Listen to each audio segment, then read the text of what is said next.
I hope the first session was not boring. So I tried to keep the math as much minimal required as much as possible. So we can keep it more interactive, and I got some very nice questions also.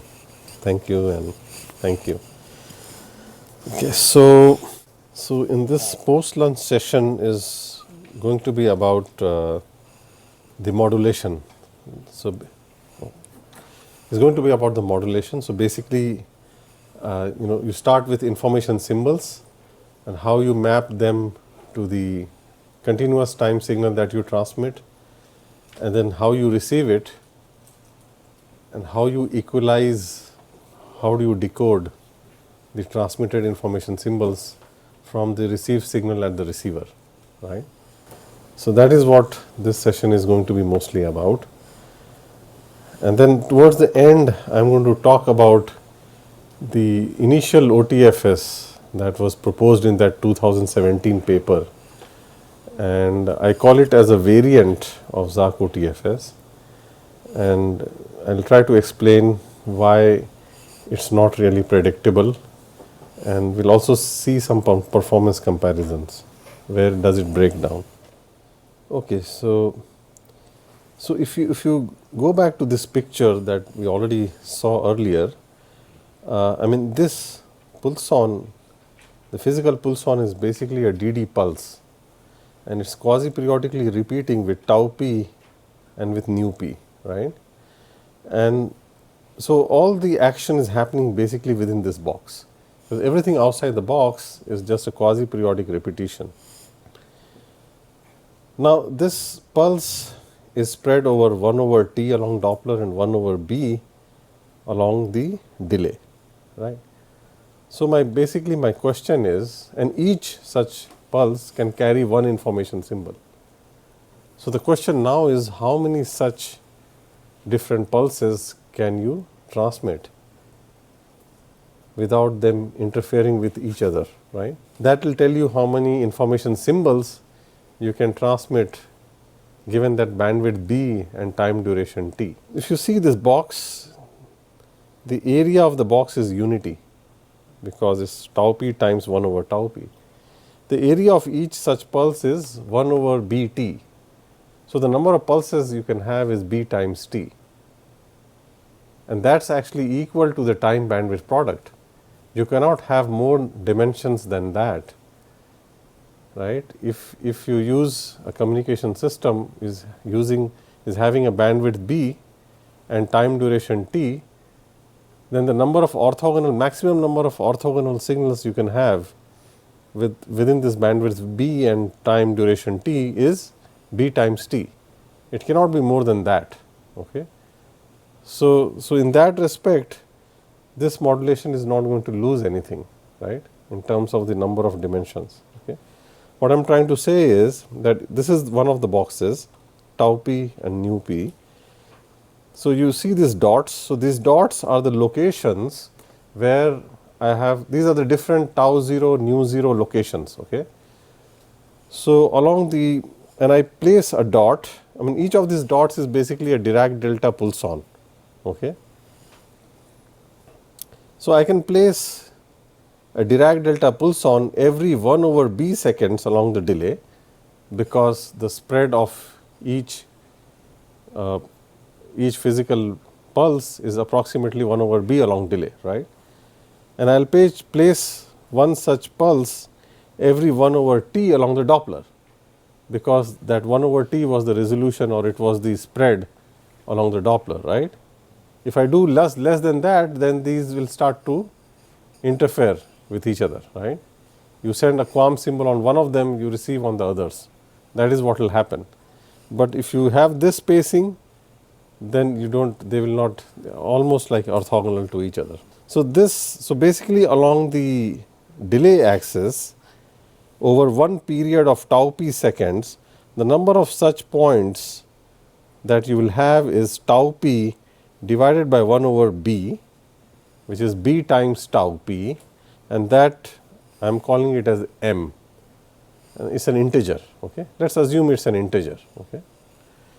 Similarly, along the Doppler, I am placing these points every 1 over t, and the Doppler period is nu p, and therefore, the number of points here that you got is nu p divided by 1 over t, which is what I call as n. And the total number of points therefore is m times n, which is same as b times t. I mean, if you multiply this and this, you will get b times t. Okay? So, that is the number of information symbols that you will transmit, right, in that given bandwidth b and time duration t.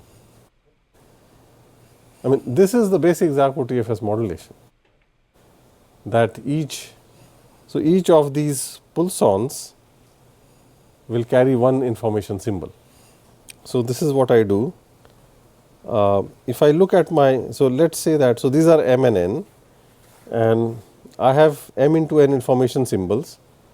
So, now my information symbols are 2-dimensional, right, because you have a delay, k is the delay tap, the tap along the delay axis, L is the Doppler tap, k is going from 0 to m minus 1, L is going from 0 to n minus 1. I mean, these are those, this k comma L are those points, are these points here. This is k comma L equal to 0 0. This is k comma L equal to 0 comma 1. This one, for example, is k comma L equal to 2 comma 2, like that. And these are QAM symbols. Okay. Now, this k comma Lth information QAM symbol is going to be carried by the physical pulson, which is at this tau 0 nu 0, right. Sometimes in the papers I also call this as the information grid or information lattice, because this is a lattice where you are placing your points on the, I mean, the coordinates of each point is of the form k times 1 over b plus L times 1 over t, right, where k and L are integers, right. That is the lattice. So, on the k comma Lth point, you have this physical pulson, okay, which is basically this guy, right. If you remember this expression, p, instead of tau naught and nu naught, I have replaced them with k by b and L by t, right. And you can go back and you can see the explicit, formula for this physical pulson. So, it is very simple. The signal that we transmit, okay, in the time domain, this is the ZAAC OTFS modulated signal, is just a linear combination of these physical pulsons. So, the k comma Lth pulson is simply multiplied with the k comma Lth QAM symbol, and all these mn waveforms are just added up. Okay. Now, this is my ZAAC OTFS modulated signal which I am transmitting. But if you look at this time domain realization of the physical, I mean, this is the physical pulson at k by b L by t, and but what is the delay Doppler representation of this? We also saw that, right. It is given by this equation, right. I mean, this is actually the inverse ZAAC transform of its DD domain realization, which was this delay Doppler, quasi periodic delay Doppler function. And therefore, I can write my transmitted signal as ZAAC transform, I mean, I can just take this ZAAC transform inverse outside the summation, because it is a linear operator, and then everything comes inside. And so, I get this equation over here. So, I can say that my the signal that I am transmitting out of my transmitter is the inverse ZAAC transform of this delay Doppler signal. Now, this delay Doppler signal is what contains my information QAM symbols, right. And now, in particular, this particular function corresponds to the delay Doppler representation of a physical pulson located at tau naught equal to k by b and nu naught equal to L by t. It is a physical pulson. But this physical pulson was designed by doing this filtering with WTX on this on this Dirac delta pulson. We also saw that before the lunch, right. So, I can actually replace this here with this expression, right, and that is what I will do in the next step.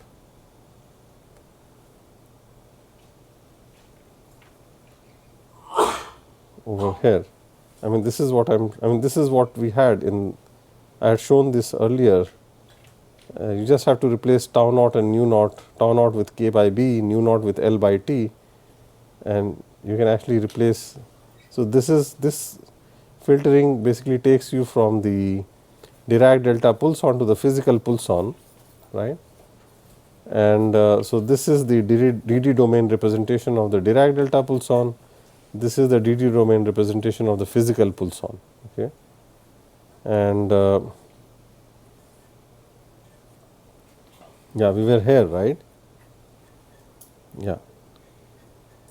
So, now what I will do in the next step is, I mean, you can replace this term with this expression, okay, and because twisted convolution is also linear. So, you can take and all these, for each k comma L I am using the same pulse shaping filter WTX. So, you can take the WTX and the twisted convolution outside the summation, and when you do that, this is what I get. So, this was the last step in the previous slide, where this physical pulson is basically filtering of this Dirac delta pulson with WTX, and I take WTX outside the summation here. So, basically what I am transmitting is the Zach transform inverse of the pulse shape filtering of this signal, and this signal is only consisting of Dirac deltas, okay, and your QAM symbols are also here, okay. So, so the design is now very clear, at least conceptually. At the transmitter, you take the Dirac delta pulson corresponding to k by b L by t, and you multiply it with the k comma Lth QAM symbol, and you add all of them up, and then you follow that with this filtering, followed by converting it from delay Doppler domain to the time domain. So, that is your transmitter which I have shown here.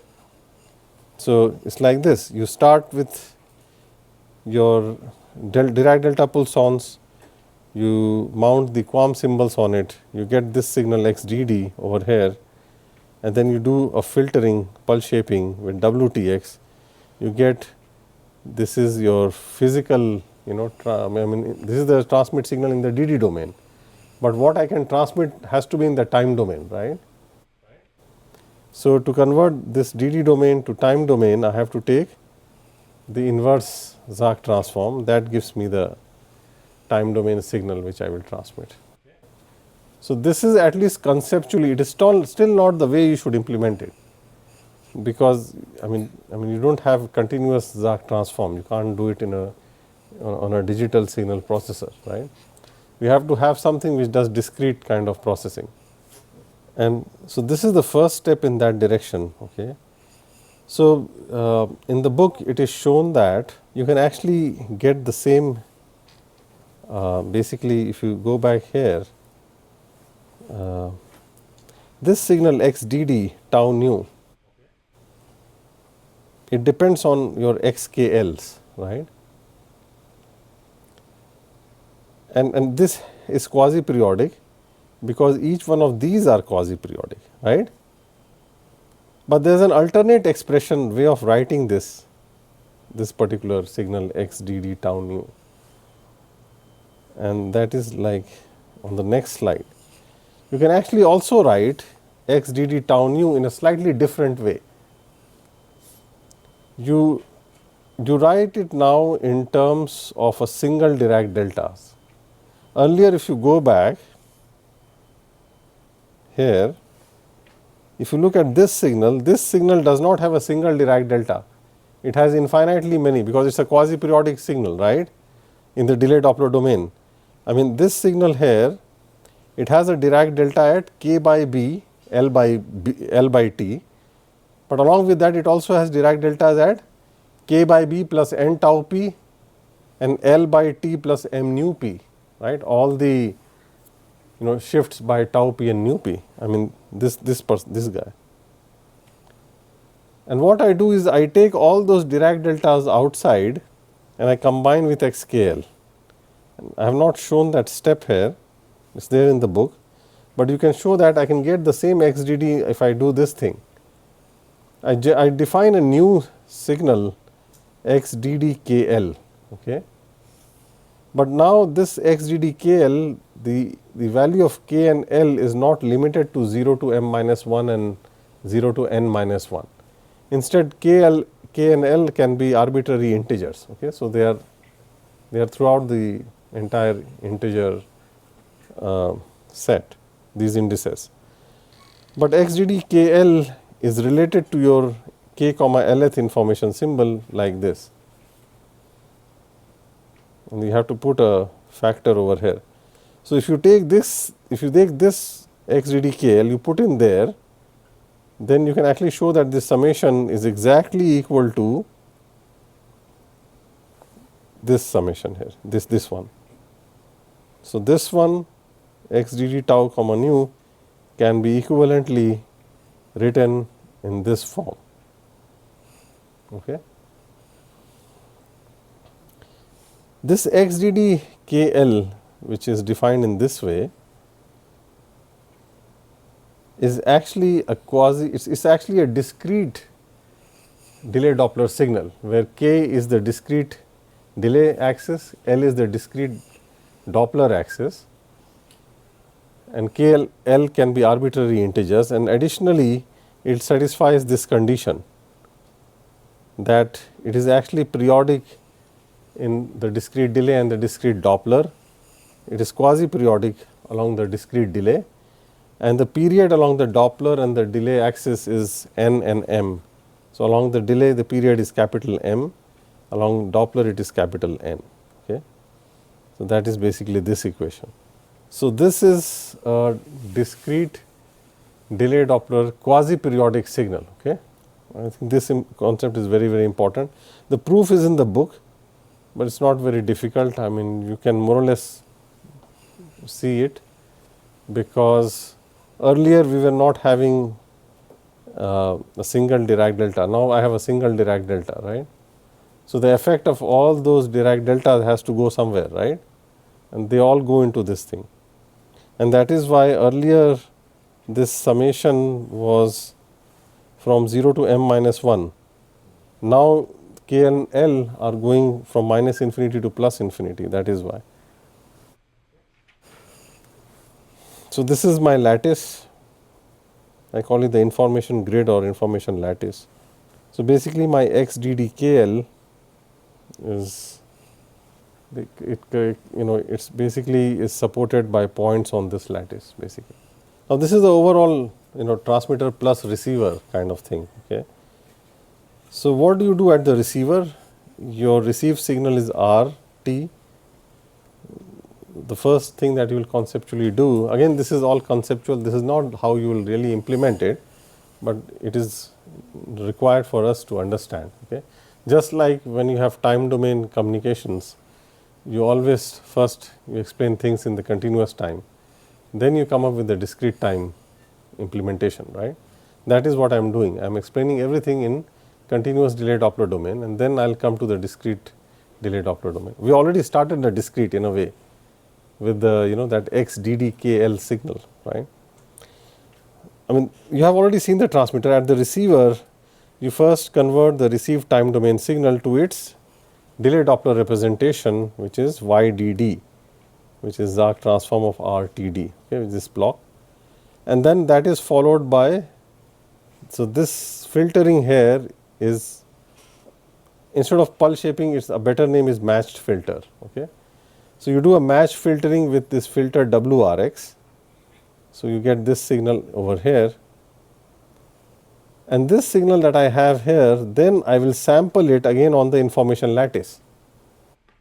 Now when I sample this continuous match filtered delay Doppler signal at the receiver, when I sample it on the information lattice, I get finally a received discrete DD domain signal. which is this YDD. Okay. It is just like what you do in your regular receivers. You get your continuous time signal, you do a match filtering, and what do? The match filter output you sample at the simple rate, and you get your discrete time output. That is what we are doing here basically. It is exactly the same. It turns out that now this the signal here YDD is a Zach transform of a time domain signal, so it has to be quasi-periodic, right. Also I know that continuous DD domain two-state convolution of a quasi-periodic signal will give a quasi-periodic output. So, this match filtered signal is also a quasi-periodic signal in the continuous DD domain, and it is very interesting that when you sample this quasi-periodic signal, which is periodic with tau p and nu p on the information grid, then this discrete delay Doppler signal that you get is also going to satisfy this quasi-periodicity property.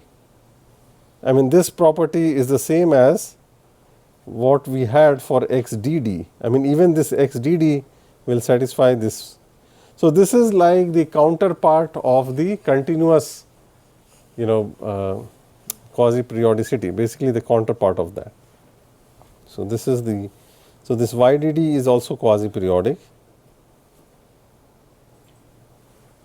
Here I have just pictorially tried to explain what we are doing, right. At the transmitter, you start with your discrete DD domain quasi-periodic signal, right. Now, here this signal k and L are both from minus infinity to plus infinity, but you have only Mn information symbols. So, you are just repeating them, right.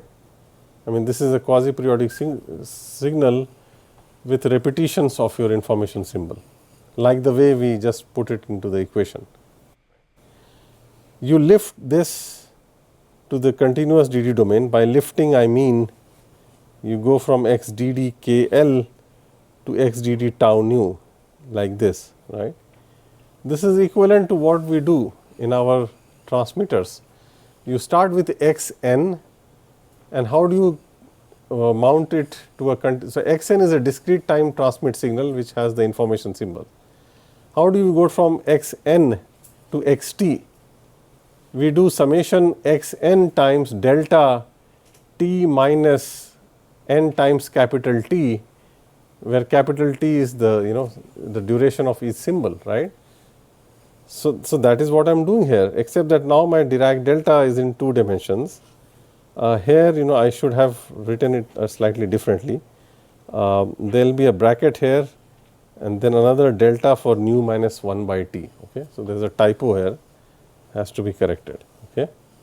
And then you do a pulse shaping at the transmitter, you get the pulse shaping signals, pulse shaped filtered signal, and then you take the Zach transform, you get the time domain transmit signal which you transmit. It goes through the channel and you receive RTD, and you do the opposite. You take a Zach transform, you go to the DD domain, you do a match filtering, you get the match filtered, and then you do the sampling, you go back to your discrete delay Doppler domain YDD. Okay. So, now the big question is, what is the relation between this YDD and this XDD? And that is what I mean when I say IO relation. IO means input output relation. So, firstly we establish the relation between the match filter output and this signal XDD over here. So, XDD is the continuous time delay Doppler signal that we get after we lift that XDD KL to the continuous. So, this is kind of the input output relation in the continuous DD domain. It is not very difficult. If you see this YDD WRX, the match filtered output is simply your the DD representation of your received signal, which is this point, this signal here, filtered twisted convolved with the match filter WRX. But then what is YDD? YDD is YDD should be thought as the output of the channel, right? So it has to be equal to h tau nu twisted convolved with the delay Doppler representation of the channel input. The delay Doppler representation of the channel input is the Zark transform of the channel input, which is this guy, right? Which is basically XDD WRX. Is it visible? Not so visible? Is it visible to you? Okay, thank you. And further, this pulse shaped or filtered signal at the transmitter is equal to WTX twisted convolved with XDD, right? So when you replace this term with this thing, you finally end up with this expression. Okay? So you get a cascade of twisted convolutions, Rx, match filtering, the channel, and then the transmit pulse shaping, and the three together can be written as a single effective filter. So your continuous DD domain IO relation is just given by twisted convolution of XDD tau nu with the effective channel filter, which I have shown here in blue. But this is in the continuous DD domain. This XDD tau nu depends on XDDKL, and this, if we sample on the information lattice, we get YDDKL. So there must be some relation between YDDKL and XDDKL, right? And that relation is here. Again, I have not shown the proof, it is there in the book appendix. So it turns out that YDDKL is given by a discrete twisted convolution between the effective discrete channel filter in the DD domain and this XDDKL. And this discrete convolution is given by this summation. There is again a typo here, this K prime L prime, this should be K prime and L prime, not KL. So this should be, because obviously KL is here, right? So you cannot have KL there. And what is this H effective KL? Well, it is simple, it is just your H effective tau nu sampled on the, with tau equal to K by B and nu equal to L by T, basically sampled on the information lattice, right. It is just like in the time domain LTI scene.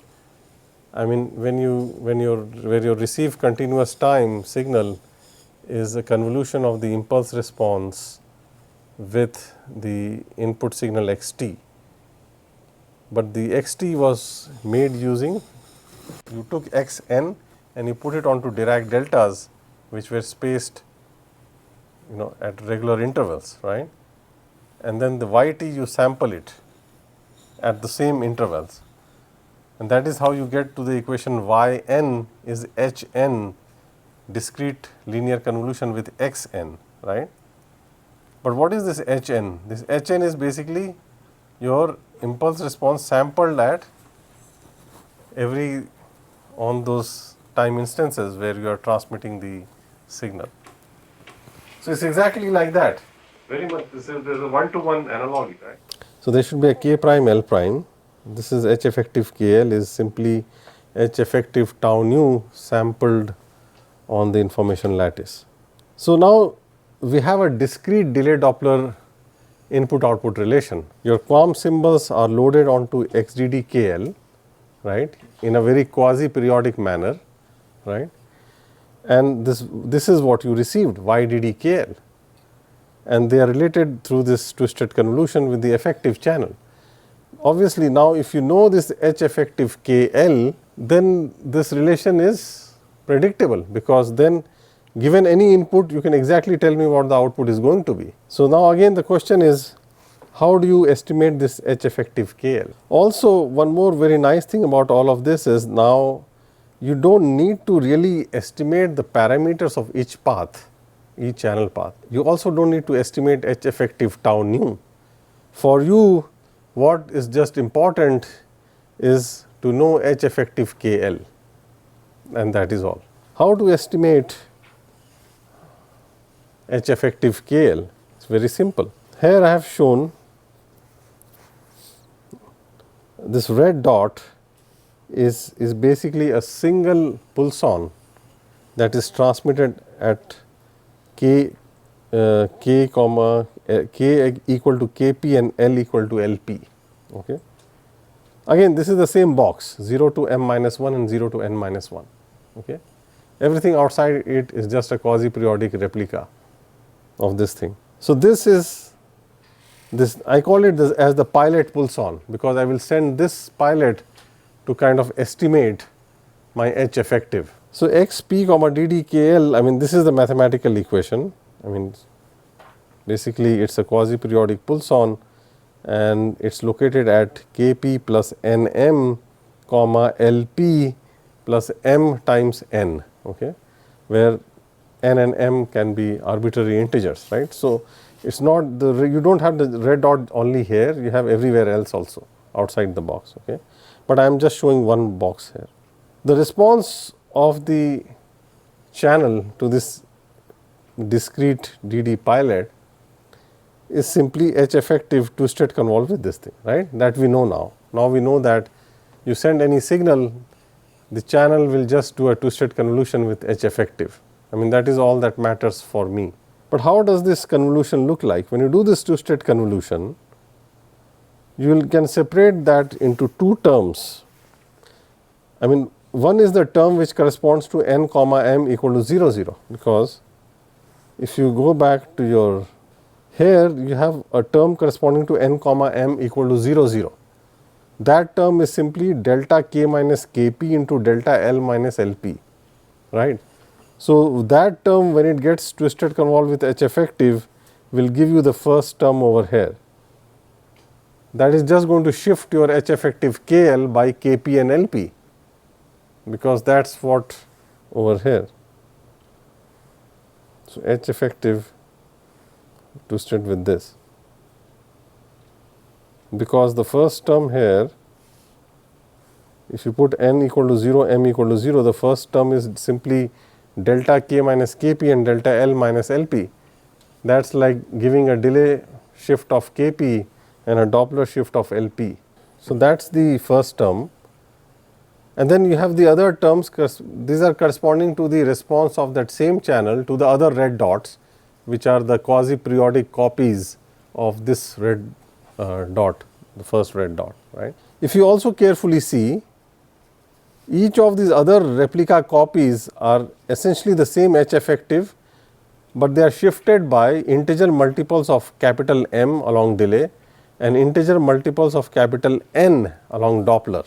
Now, if all these other copies which correspond to n comma m not equal to 0 0, if their support or where they are really located or where the delay Doppler taps where they have energy, if those locations do not overlap with the support set of this term, I mean, what I mean is that if this and this terms do not overlap when I plot them, right, then I can separate this first term out.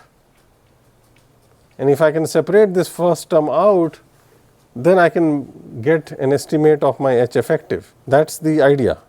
But for that to happen, so for example, here I have shown, so this red dot is here and these ellipses are basically the response which is obtained after I do a two-state convolution of the red dot with H effective KL. And here I have only shown along Doppler. So this is my main box 0 to m minus 1, 0 to n minus 1, and this is the first term corresponding to n equal to 0, m equal to 0. This pink ellipse is basically the first term of the received signal, which corresponds to n equal to 0, m equal to 0, right. And then these are the other terms corresponding to other values of n comma m. If I choose, I mean, of course, now you can also measure how much is the spread of this ellipse along the discrete Doppler and discrete delay axis. Okay. If the spread of this ellipse along the discrete Doppler axis is less than capital N, then these copies will not overlap along the Doppler. Similarly, if the spread of this ellipse along the delay axis is less than capital M. M, remember, is the period of these red dots along the delay axis. So, when that condition, when both these conditions get satisfied, then I will not have any aliasing between.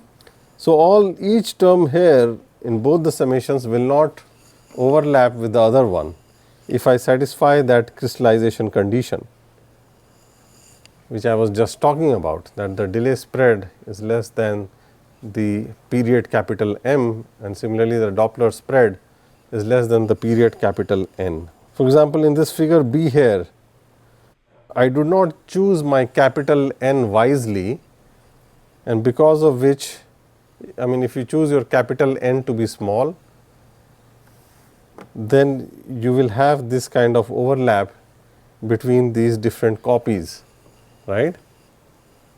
And then you cannot estimate your H effective appropriately. It is very similar to what we just saw before lunch, right, when we were discussing aliasing, right.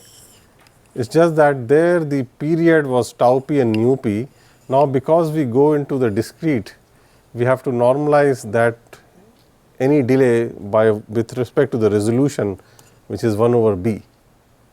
So, after you do that, your tau p becomes capital M, that is why. So, this is one possibility. What you do is you transmit this red dot, you get this response, okay, and then you create this region in yellow which should include this pink ellipse, the response, right. Because normally in each frame or in each packet you cannot just send a pilot alone, you have to also send data to make good use of the resource. But data and pilot will interfere. Why? Because you send a data, a QAM symbol on any data carrier, it will get spread, because that will also get twisted convolved with H effective. I mean, the channel is acting by doing a twisted convolution of the input with H effective, and the H effective is going to shift along delay and Doppler, right. So, if you send some data and it gets shifted, and if it goes into this pink region or this yellow region, then that will be considered as a channel, part of the channel, right, because your estimation you are doing from this pilot region. Basically, whatever you receive in this pilot region, which I have shown in yellow here, you use those received samples to do estimation of H effective, and therefore, to make sure that this data region does not leak any energy into this pilot region. So, data region is where I send my data pulsons which carry data, okay. And in the pilot region I am not sending any data, because I do not want to have interference between my data and my pilot signal, and therefore, I have to also put a little small guard region in between the data and the pilot, right, regions. For example, the width of this guard region, right, is going to be roughly equal to the delay spread of the channel divided by 1 over b. That is like the discrete delay spread, basically the delay spread of H effective, okay. That much of guard band you will have to give.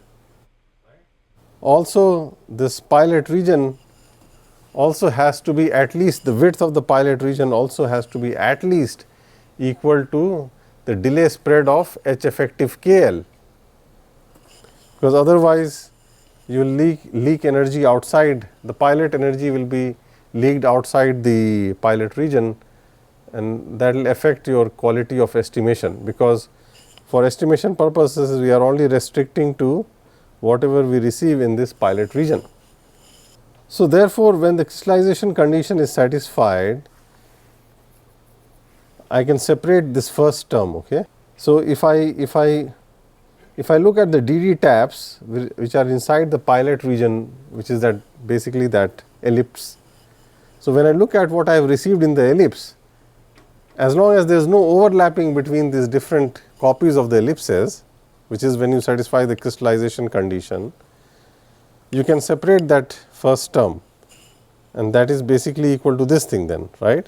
This was the first term. if you recollect. Over here, you see this first term, right? So the first term, you can see it separately. Otherwise, it is normally what you receive is the sum total of all such terms.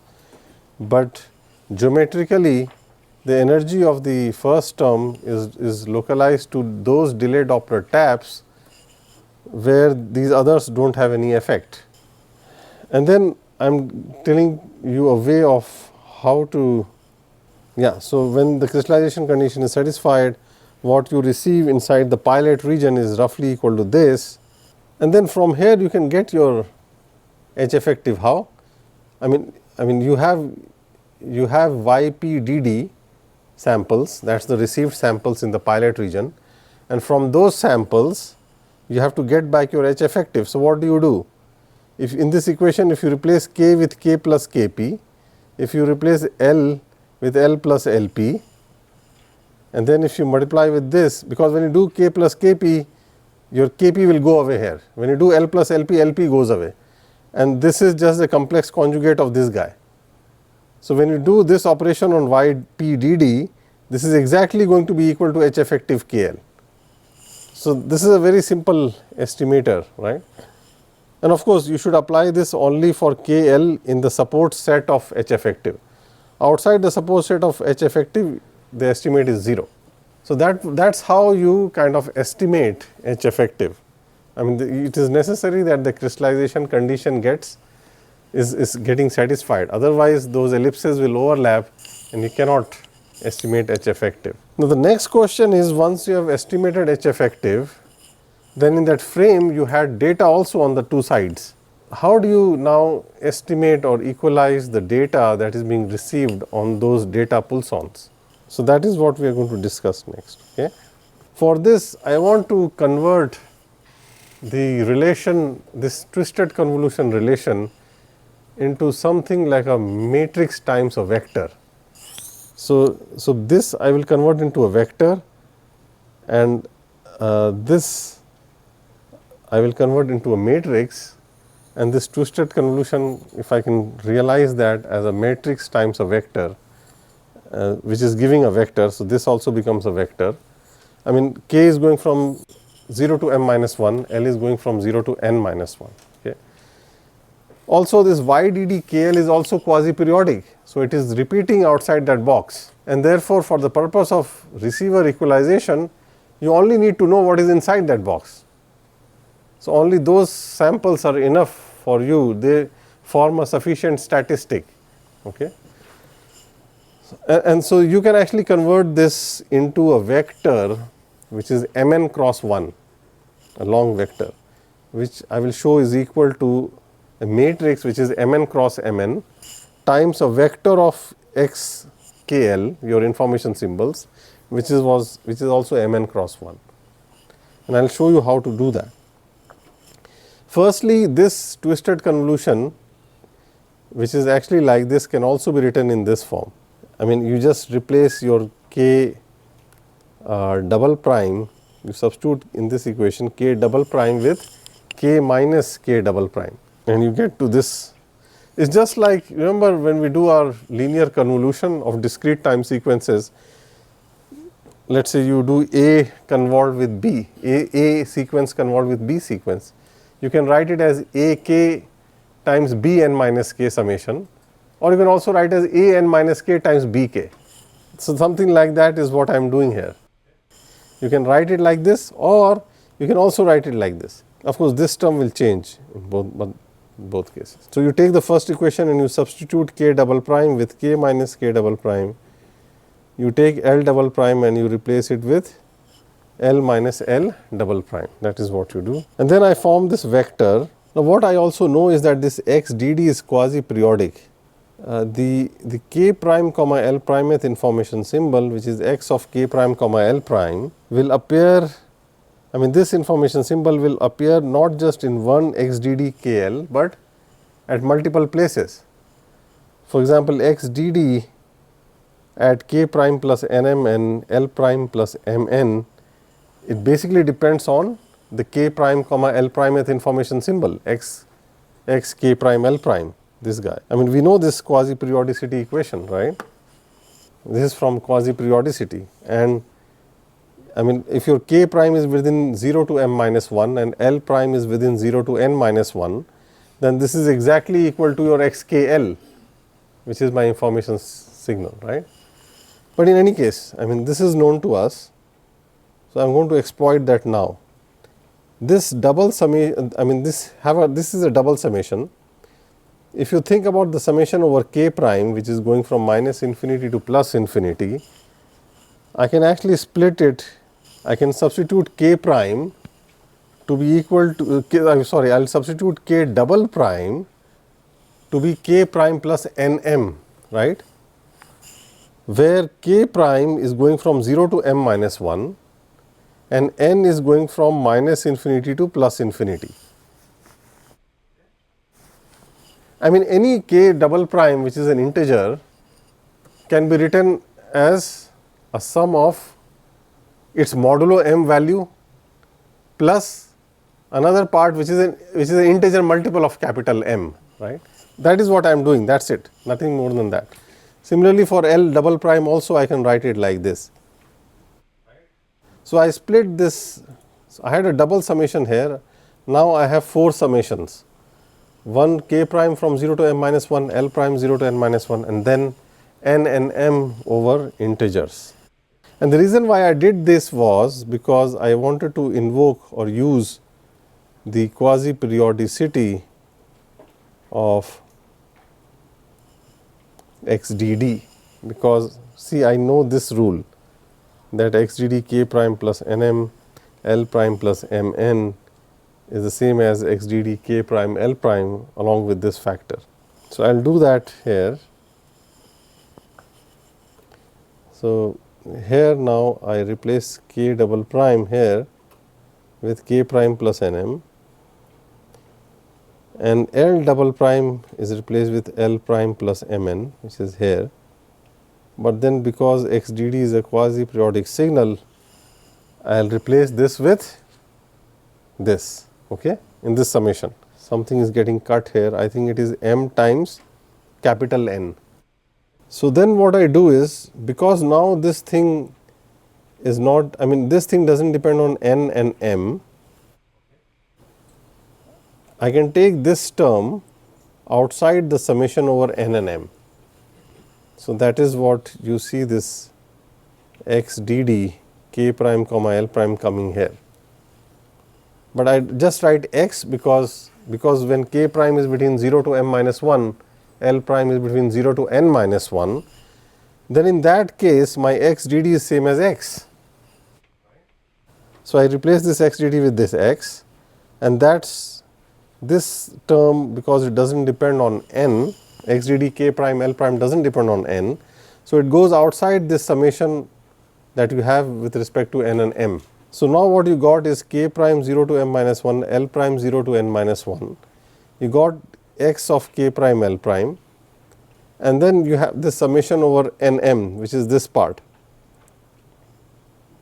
which now will have all, I mean it has this term here, see, and then it has this term is coming here, and this term here as you can see is because of this factor, because remember we replaced this with this times this, right, and we took this outside the double summation of n and m, but this will remain inside because it depends on n.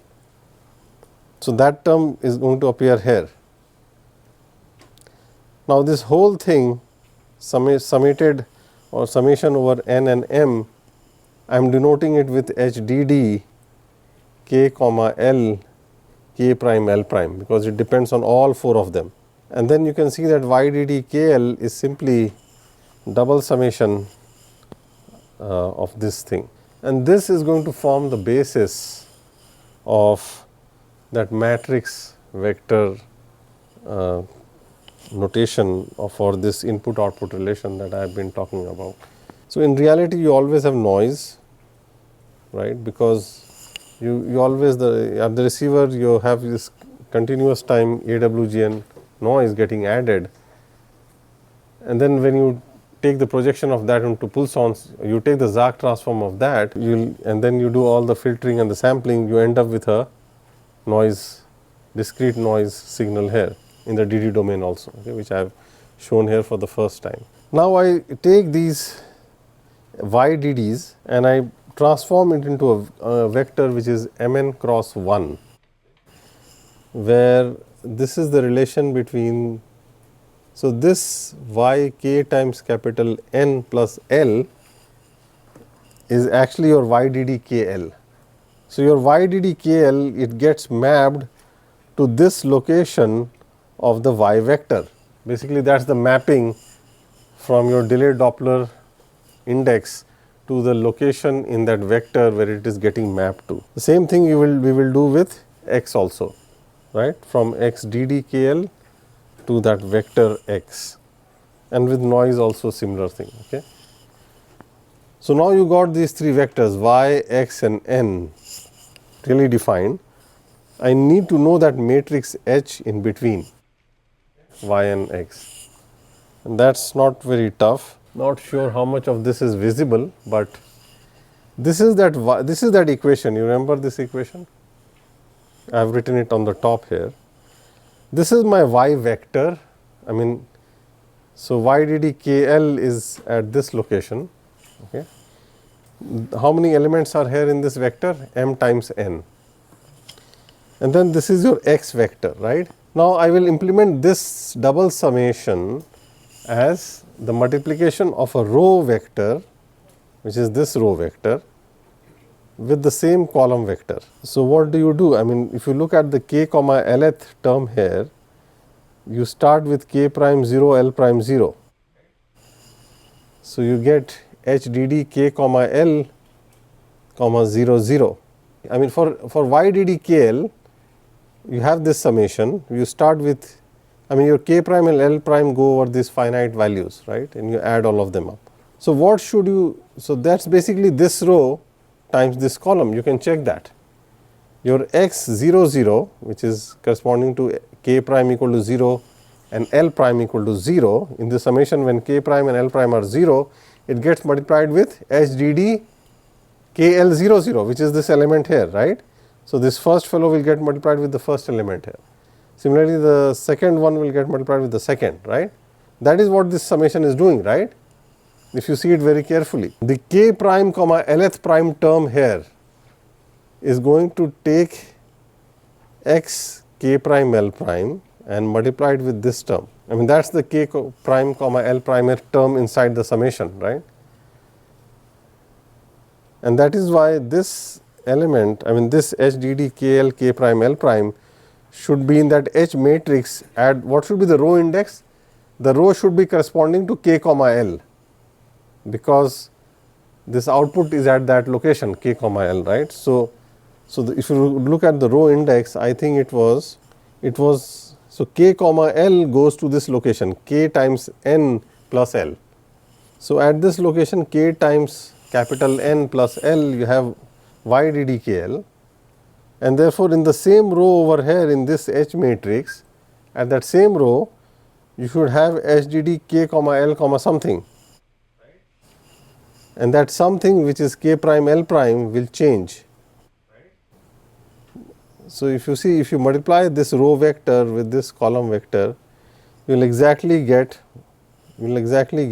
YDD KL, right. So you have to think of like that. So this is equal to this row times this column. Please check for yourself, simple row times a vector multiplication. So this forms your H matrix basically. Now once you have this H matrix, obviously you can do all your MMSE. If you have studied MIMO, you can do all your MMSE, zero forcing, all those kinds of equalizers, right. The problem is that this channel matrix H does not have any particular structure, and also it need not be sparse, because it really depends on what is the spread of your pink ellipse compared to your tau p and nu p, but it could almost cover the entire tau p nu p. I mean, your tau s could be very close to tau p, your nu s could be very close to nu p. In that case, the matrix is almost full, it is not sparse. So we can't invoke sparsity to do any optimization in the equalizer or something like that, right? If you do MMSE, then you have to do channel inversion, right? And that is where this is one of the big bottlenecks of ZAAC OTFS right now, that if you do this inversion of this huge matrix, typically m into n will be around 1000. That's very common, okay? So you have to do an inversion of 1000 by 1000 matrix, which is not sparse. And that is not practical, okay? So we had a recent paper I just submitted in June along with Rob. So Rob has also been collaborating with us. And we show that instead of doing this equalization in the delay Doppler domain, if you see the input-output relation in the frequency domain, okay, because what you do is you receive your YDD-KL, right? You can actually get the frequency domain realization, the discrete frequency realization. So you go to that. Also, you transmitted XDD-KL. You can get, I'll talk about that later. You can also get the discrete frequency realization of XDD-KL. And between them, there is this input-output relation. And that input-output relation has a structure because imagine you are sending on subcarriers, right? Ultimately, information is there in time and in frequency, right? Now, in the frequency domain, what happens is whatever you send on a subcarrier is just going to shift to the nearby subcarriers, right? Depending upon how much is your Doppler shift, okay? When you look at the ZAAC OTFS input-output relation in the discrete frequency domain, then that matrix, you again get this y equal to hx in the discrete frequency, but that matrix H is banded. So it's mostly energies along the main diagonal and slightly on the left and right, and the diagonal width is not that much, depends on the Doppler spread though. And because of that, you can actually, there are algorithms which do inversion of banded matrix at very low complexity compared to m cube. N cube, it will be only the square of mn. So that is some reduction that you can get. But it is still, as I said, it's an open area of research. If somebody can do it in order mn, that will be the most desirable because you cannot go below that anyways. This is kind of the last part of, all of you might be knowing that there are other delayed Doppler waveforms that have been getting published by people, right? Of course, the original OTFS itself is not ZAAC OTFS. And this paper basically, I'll talk about it, but its input, I'll show that its input-output relation is not predictable, okay? There are others like AFDM, ODDM, OTSM, right? The problem with them also is that their input-output relation in the delayed Doppler domain is not given by two-state convolution. And so they are not predictable. I don't have a proof for this thing, it's my conjecture at the moment. Okay? But I strongly believe that if your input-output relation in the delayed, you come up with your own modulation, may not be ZAAC OTFS, something, and if your input-output relation is not given by twisted convolution with an effective channel filter, then most likely it cannot be predictable.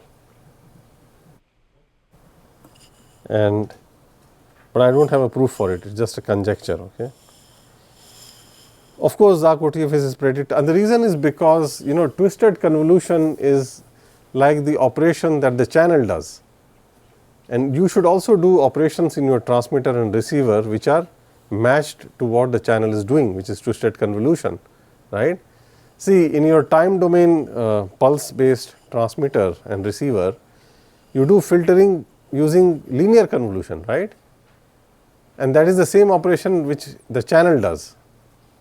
And because of that, you have a cascade of convolutions which you write as an equivalent convolution. But imagine a channel which is doing linear convolution, but at your transmitter and receiver, you do filtering in some other way you don't do linear convolution, you do something else, then this cascade cannot be written as a linear convolution, right? It will be something else. And then it's also possible that this effective cascade may become time varying, or it need not be time invariant, right? In which case it will not be predictable. So that is why you have to be, your operation at the transmitter and receiver should be matched to what the channel does, how channel acts on signals. Okay. I mean, this is the initial, I call it 1.0, multi-carrier OTFS was this. You had DD domain symbols converted to time frequency domain through this inverse symplectic Fourier transform, and then these time frequency symbols were converted to time using what they called as a Heisenberg. And the reason why they were generating these time frequency symbols was because, I mean, along frequency you can put them on subcarriers, along time they are different symbols.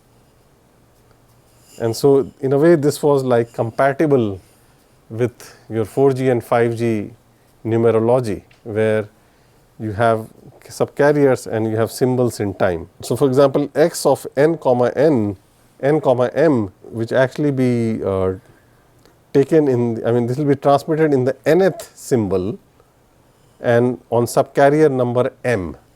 That was the idea there, okay, to make it compatible. But in that process, it loses by being compatible, it does not address the predictability issue that well. So that's why, that's the problem. And here I quickly show to you, now this is actually a, if I had to implement this OTFS, this multi-carrier OTFS, and this is all, the theory of all this is in chapter 3 of the book.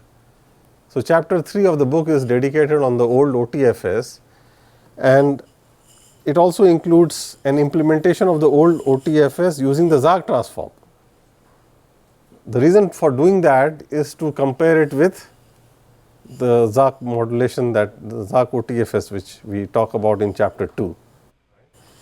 So you can actually implement this previous OTFS using the Zag transform, and it's something like this. I mean, you have this XKL, but now this, so what you do is you start with your information symbols 0 to m minus 1, L going from 0 to n minus 1.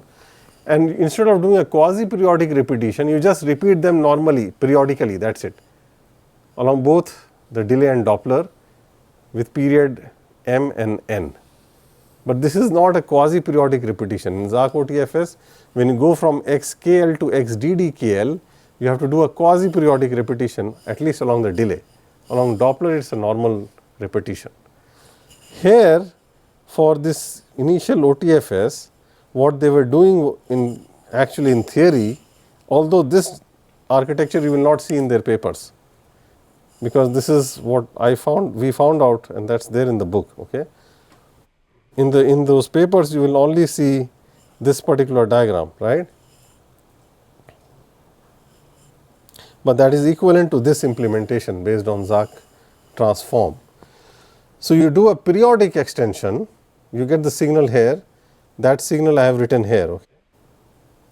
This is the periodic extension, but this looks very similar to, I have not written a DD here, but this x tau nu is the signal over here at this point. But the xkl here, which is k and l are both minus infinity to plus infinity, this one is a periodic repetition of that information symbols. Okay. And then followed by, now the pulse shaping is no more twisted convolution in that old OTFS, it is linear convolution. Of course, you multiply it with what they call as the multi-carrier generator. Okay. It is a pulse basically to limit that symbol in, each symbol has its symbol time in OFDM. So this is like a window, time window, to limit it to that time interval equal to the symbol duration. And then you just take the inverse Zag transform. Okay. And then you have the opposite happening at the receiver, the match filtering and then sampling in the DD domain. So, and this is the input output relation. So this multi-carrier generator is this pulse in the time domain. Of course, this operation here is, I mean, what I've shown in red, what I've shown in red is basically continuous DD signals which are periodic. But a periodic DD signal cannot have a time domain realization. We saw that in the morning, right? It has to be quasi-periodic.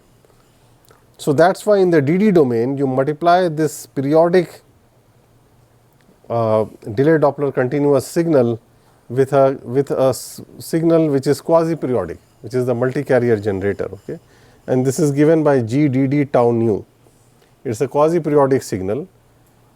So once you multiply a periodic with a quasi-periodic, the output of the product is a quasi-periodic, and now you can take the inverse Zach transform, and that's how you get the signal, okay, the transmit signal after the inverse Zach transform, because now after multiplication with this quasi-periodic multi-carrier generator GDD, the product of a periodic and a quasi-periodic becomes a quasi-periodic, and now you can take, right. So the input-output relation is simply, well, for Zach OTFS it is very simple. Sorry, this should be H effective here instead of DD. There is a typo there. Replace this DD with effect EFF. But in this case, in case of the MC OTFS, the input-output relation is terribly complicated. I mean, you have you have a twisted convolution with the channel, because that is how the channel acts. But inside what I am doing is, this is my information signal.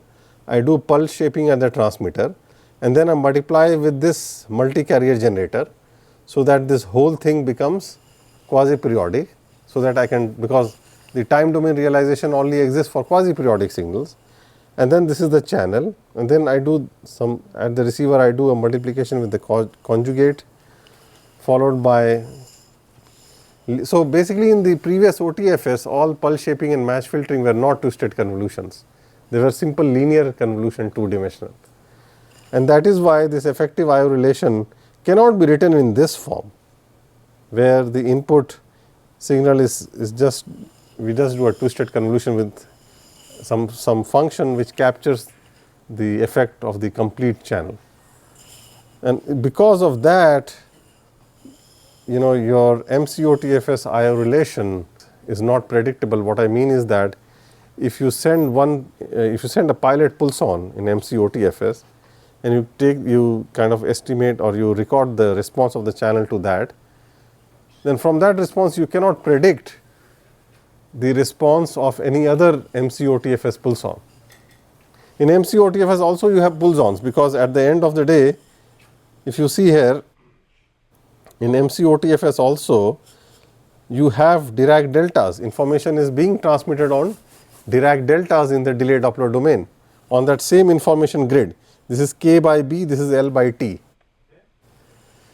But the problem is that it is not quasi-periodic. Your information symbols are kind of made into a periodic signal. So, it's basically the problem is periodicity versus quasi-periodicity. To be predictable, you have to be quasi-periodic, okay, and not just periodic. Because they are periodic, they lose, their input-output relation becomes very complicated, because it's a mixture of convolution and twisted convolution. And that cannot be written as an effective twisted convolution with an effective filter. So because of that, what happens is, if you measure the channel or the H effective at a particular pulse-on, at a particular tau naught nu naught, from the response that you receive because of that pulse-on, you cannot estimate the response of the channel to a pulse-on at some other location, where you might be sending a data. So because of that, the performance is not very good. Now in this exercise that we did, we took a very simple channel where it has two paths. The delay of the first path is 0, the delay of the second path is 5 microsecond, and they have different Doppler shifts, both these two parts. It's a small packet, roughly 1 megahertz, bandwidth, time duration 1.6 millisecond.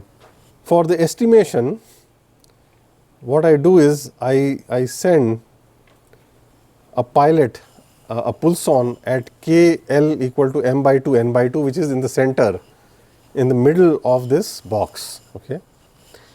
And when you send this pulse-on, you receive this as the response. Okay. Now, from this response, you can actually get an estimate of the H effective. And from that H effective, I don't know why I wrote DD everywhere.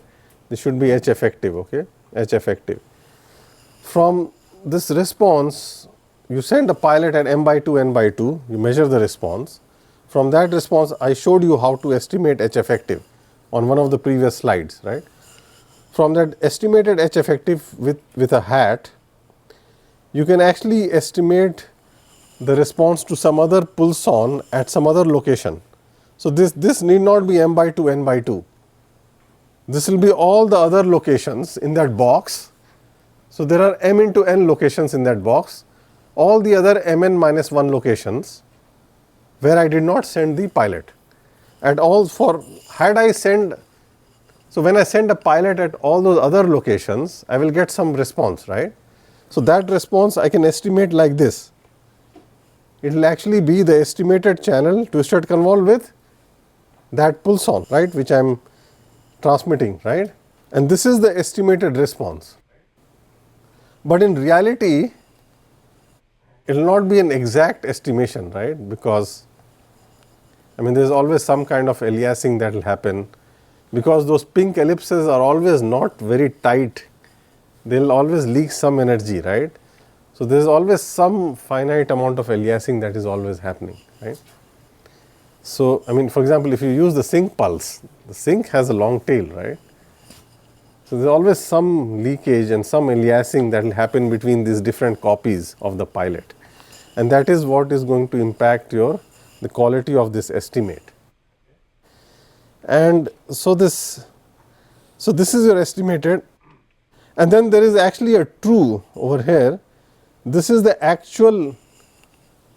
true response of the true channel to a pulse transmitted at this location, and that I will subtract from the estimated response, and I will find so this is my error signal, and I will find the energy of that error signal for this location. So, this is the energy of the error signal when I am sending a pulse-on at this location kg/Lg,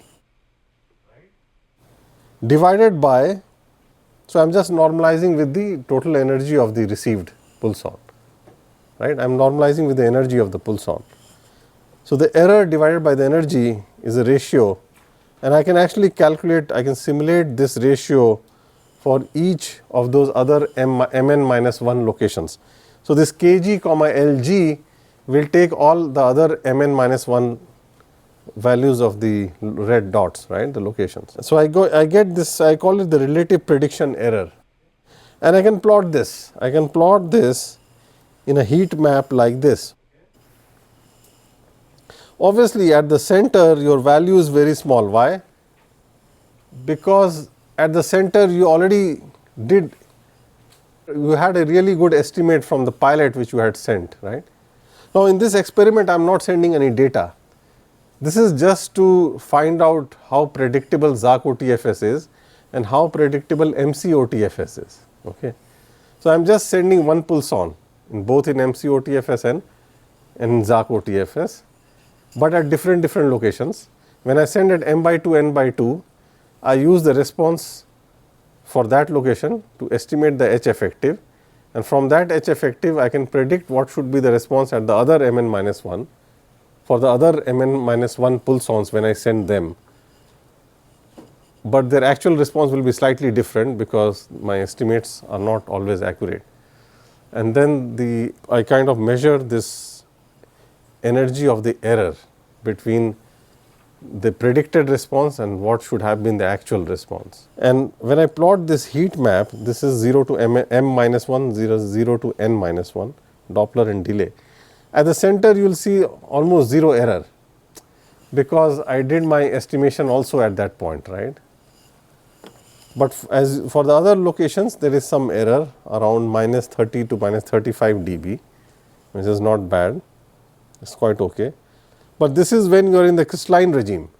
If you go too much to this side or this side, the errors are almost 0 dB, very bad. That is because you are not predictable. When you go too much to this side or this side, you get a lot of, on this side, you get Doppler domain aliasing. On this side, you get delay domain aliasing. Because of the aliasing, your estimate is bad. And when your estimate is bad, when you predict the response to other pulsons, that is also not correct. Of course, if you, this was for the sync pulse. When I used a root raised cosine pulse, it is even better. It is like minus 70 or minus 60 dB. Because the root raised cosine, the aliasing is much smaller compared to the sync. That is why. But with the root raised cosine, you will have a penalty in terms of bandwidth and time expansion, because the pulses are, they are not Nyquist. The sync is a Nyquist pulse.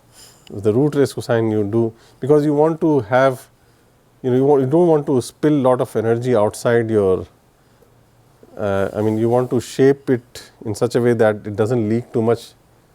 And so one way of doing that with the root raised cosine is to have a roll-off factor. But with the roll-off, you will have extra, because I am using the same filter along delay, and also, so my WTX had W1 and W2, and they are different root raised cosine pulses, and you take the product. One is along delay, the other is along Doppler. When I tried with MC-OTFS, the same experiment, then what I see is that even in, even when I am in this regime, where I should have been predictable, I still see yellow, and the green is also not that green. So which means that MC-OTFS is not that predictable. This concept of predictability is very unique to ZAC OTFS. In MC-OTFS, this prediction is good, but it doesn't work that well. Of course, when the Dopplers are small, it is still okay. So this is your MC-OTFS, this is ZAC OTFS here. You can see the difference, especially along the boundaries. Because you do your estimation in the middle, as you go towards the boundary, you will see that it starts to progressively decay from green to your orange to yellow. And the same thing will happen here.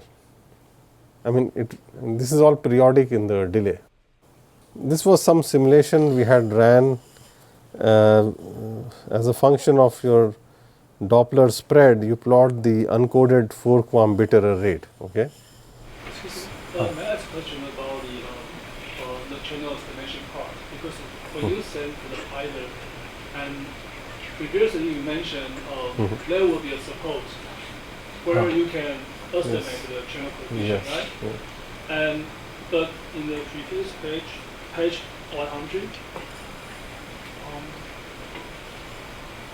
when you estimate for the MC-OTFS. ZAC OTFS. Okay, ZAC OTFS. Yeah. So, for example, for this, if you want to estimate the KG LG, basically you are using the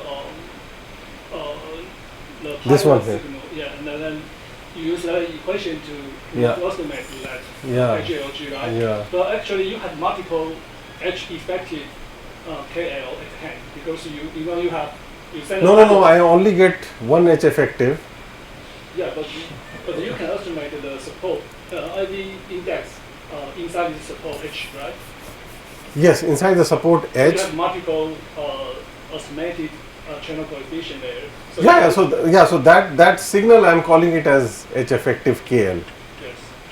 For example, K and L are not constant. Yeah. It's basically KL belonging to the support set of H. Yes. So that's the estimated. Yeah. So you have multiple KL. Yes. To implement this equation, right? No, when I write twisted convolution, this is going to be a double summation. Okay. So this if you open it up,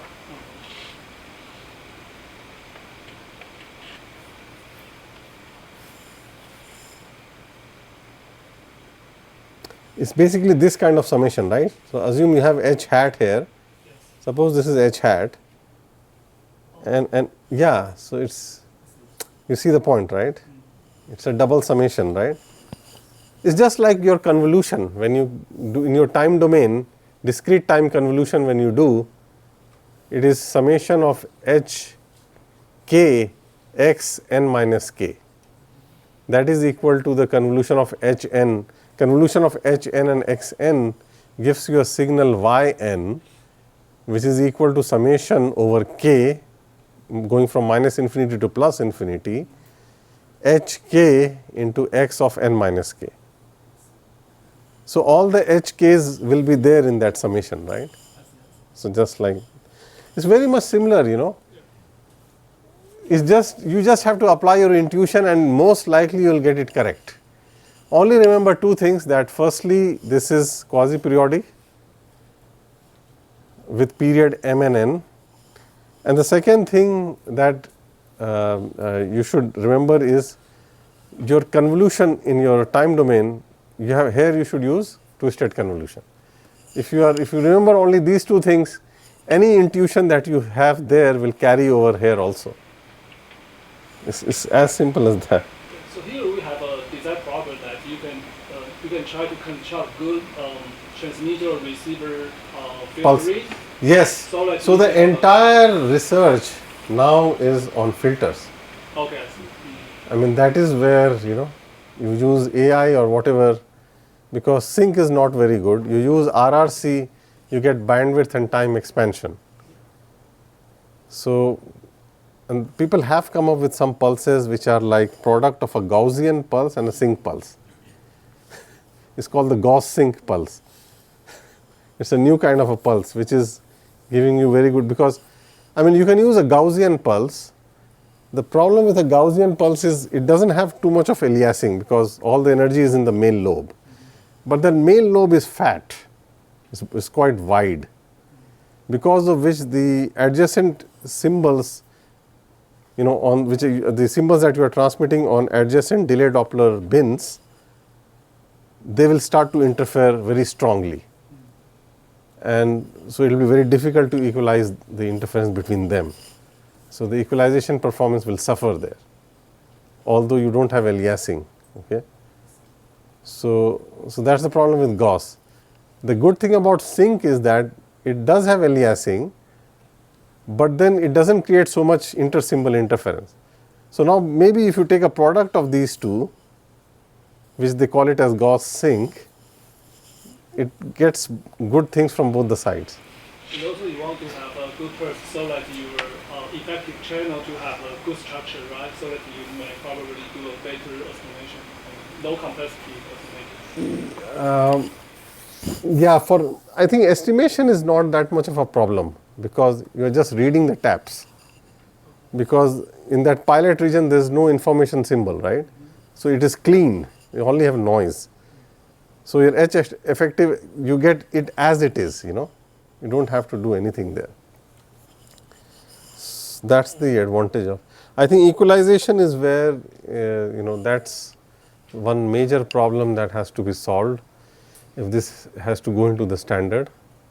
And then also the design of the filters is very, very important. That's very key. Okay. So what we saw was that, so 2.0 is basically ZAC OTFS, okay, 1.0 is multi-carrier OTFS. That, you know, for very low Dopplers, MC OTFS and ZAC OTFS performance is similar. But when you start going to high Dopplers, you will see that MC OTFS progressively becomes bad and worse. Whereas, you know, I mean, in this example, if I am not wrong, the Doppler period is 15 kilohertz. Now, nu max equal to 4 kilohertz means that the total spread is 4 into 2, which is 8 kilohertz. But that 8 kilohertz of spread is still less than nu p. So ZAC OTFS is still in the crystallization condition is still getting satisfied, and that is why the performance is almost constant. Whereas MC OTFS, because it was not predictable, the estimate of the quality or the quality of the channel estimates became progressively bad as you started to increase your nu max. it became from bad to worse. So, this is the problem with OTFS, and that brings us to the end of today. I don't know if I am before time or after time, almost at time. And yeah, and tomorrow will be the more interesting morning. Start with practical implementation. How would you really implement Zach OTFS in a real system? Okay,